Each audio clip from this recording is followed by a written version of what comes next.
नमस्कार। प्रथम वर्ष भूगोल के विद्यार्थियों के लिए अपना जो राजस्थान का भूगोल है, द्वितीय प्रश्न पत्र, उसका महत्वपूर्ण बिंदु the drainage pattern of Rajasthan, Rajasthan की अपवाह प्रणाली। राजस्थान की गणना भारत के शुष्क प्रदेशों में की जाती है। यहाँ नदियाँ और झीलों का विशेष महत्व है, परंतु दुर्भाग्य है कि यहाँ उनकी मात्रा या संख्या कम है।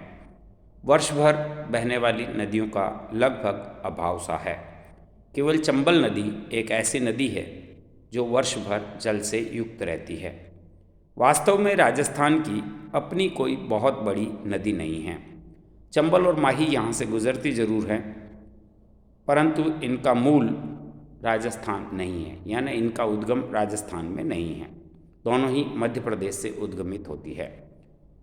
संपूर्ण पश्चिमी राजस्थान में केवल एकमात्र लूनी नदी और उसकी कुछ सहायक नदियां हैं जो सीमित क्षेत्र में बहती है। इसी प्रकार घग्गर नदी केवल जो हनुमानगढ़ और गंगानगर में है, जिसे हम प्राचीन सरस्वती भी कहते हैं, वह प्रवाहित होती है, परंतु वह भी अंतःस्रावी है। राजस्थान की अपवाह प्रणाली, यहाँ की भूगर्भिक संरचना, यहाँ के अपवाह तंत्र, विशेषकर अरावली पर्वत श्रृंखला और यहाँ के जलवायु द्वारा नियंत्रित है। यहाँ के अपवाह तंत्र की मुख्य विशेषता यह है कि यहाँ पर आंतरिक प्रवाह प्रणाली पाई जाती है। पश्चिमी राजस्थान में कातली, सोता और सांबा और बारहा बेसिन इसी प्रकार के हैं, जहाँ नदियाँ भूमि में समाहित हो जाती है। राजस्थान की प्रमुख नदी प्रणालियों में चंबल, बनास, माही, लूनी, बाणगंगा, साबरमती, कांतली, दोहन, साबाही, मेघा, रूपनगर, सूकल आदि है, और उनका जल ग्रहण क्षेत्र भी अलग अलग है।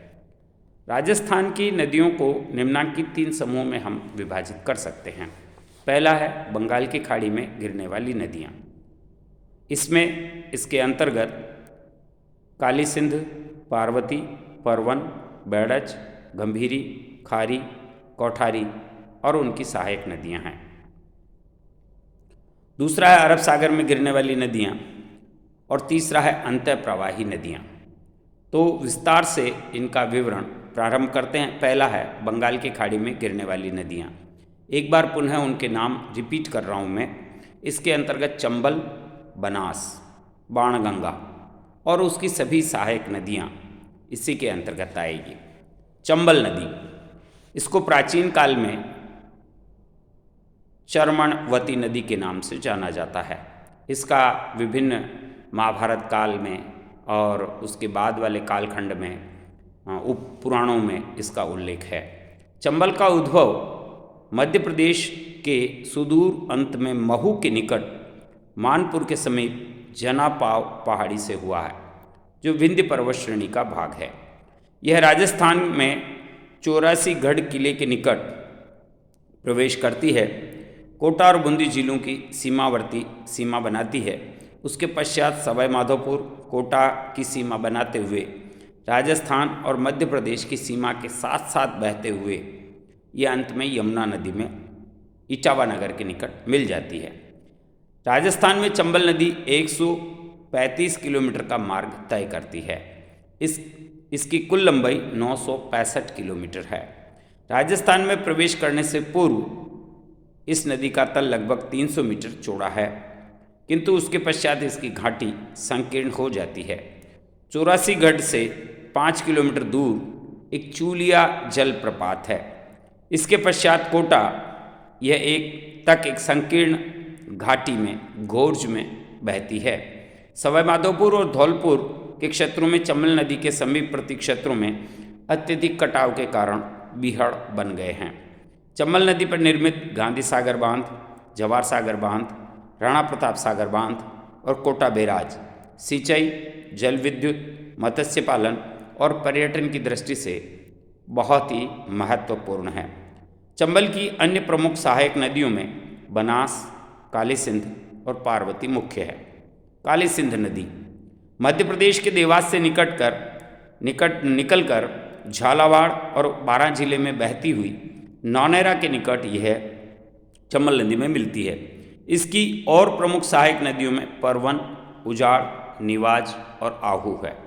पार्वती मध्य प्रदेश के सीहोर के निकट से निकलकर बारां जिले में बहती हुई सवाई माधोपुर जिले के पालिया के निकट चंबल नदी में यह मिलती है। इसकी प्रमुख सहायक नदियों में अंधेरी, रेतरी, अहेली और कूल नदियां हैं। ब्राह्मणी नदी चित्तौड़गढ़ जिले में हरिपुरा गांव के निकट से निकलकर भैंसरोडगढ़ के निकट यह चंबल में नदी में मिलती है। मेज भीलवाड़ा जिले से निकलकर बूंदी में लाखेरी के निकट यह चंबल में मिलती है। गंभीरी मध्य प्रदेश में जावद की पहाड़ियों से इसका उद्गम है और यह चित्तौड़गढ़ जिले में बहती हुई चित्तौड़गढ़ नगर से 2 किलोमीटर उत्तर में आकर यह बेड़च नदी में मिलती है। बनास नदी the hope of forest, one की आशा, वेद स्मृति। बनास नदी अरावली की पहाड़ियों में कुंभलगढ़ के निकट वैरों का मठ नामक स्थान पर यह निकलती है। बनास राजस्थान की प्रमुख नदी है क्योंकि इसका संपूर्ण मार्ग इसी राज्य में है।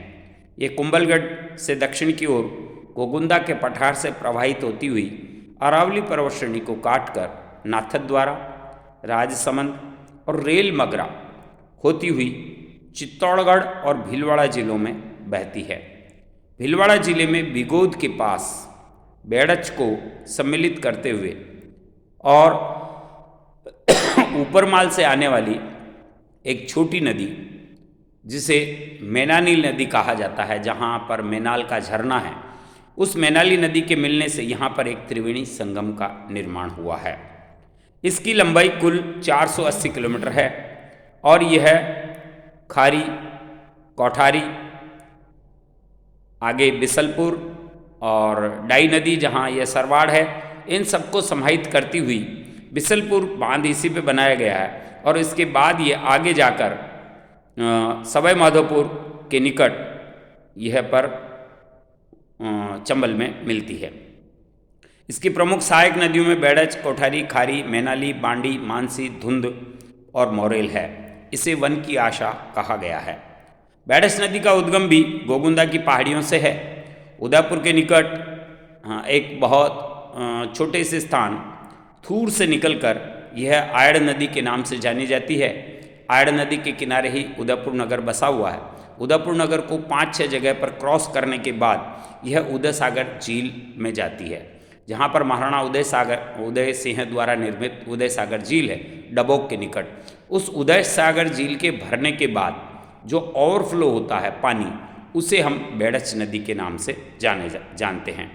यह चित्तौड़गढ़ जिले से प्रवाहित होती हुई बिगोद के निकट, जिसका अभी जिक्र किया मैंने त्रिवेणी संगम, वहाँ पर यह बनास नदी में मिल जाती है।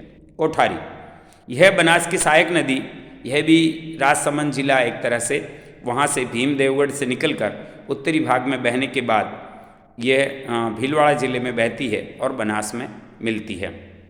खारी नदी, इस नदी का भी उद्गम उदयपुर जिले के बिजराल ग्राम है। कुल लंबाई 80 किलोमीटर है। अजमेर जिले में देवली के निकट यह पर बनास नदी में मिलती है। बाणगंगा, इसका उद्गम जयपुर जिले में बैराठ की पहाड़ियाँ हैं। यहाँ पर यह पूर्व की ओर सवाई माधोपुर जिले और उसके बाद भरतपुर में प्रवाहित होती है और इसका जल क्षेत्र फैल जाता है।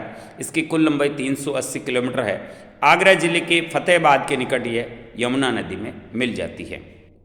ये एक प्रकार से जो हमारा बंगाल की खाड़ी का क्षेत्र है, ये सभी नदियाँ अपने कुल मिलाकर अपने जल ग्रहण क्षेत्रों से जल इकट्ठा करके ये गंगा नदी के अपवाह क्रम में आता है और ये सारा पानी बंगाल की खाड़ी में गिराने वाली नदियाँ हैं। आज इतना ही, बहुत बहुत धन्यवाद। अगले चरण में अरब सागर में गिरने वाली और अंतः प्रवाही नदियों के बारे में चर्चा करेंगे। धन्यवाद।